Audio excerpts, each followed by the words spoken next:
Hello po, nandito po kami sa Baler, Aurora. Yan po, ang kasama namin si Nanay Emily. Isa sa pinaka-veteran na dumadayo dito sa piyesta. Yan nga po. Nanay, sa tingin mo, gaano ka katagal dito sa piyesta? Matagal na. Na, mga taon ka nagsimula?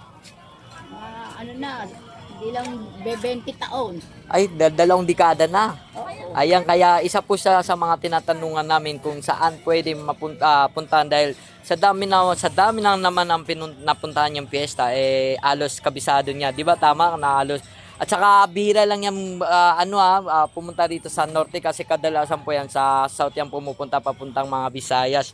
Kaya himalaan naging kasama namin dito sa parte ng norte. Paano ba naman sinusolo nila ang bandang Visayas, kaya yan. Sa mga pinupuntahan namin, lagi si Nanay Amy ang tinatanungan namin. Ayan, alos dalawang dekada. Hindi lang dalawang dekada.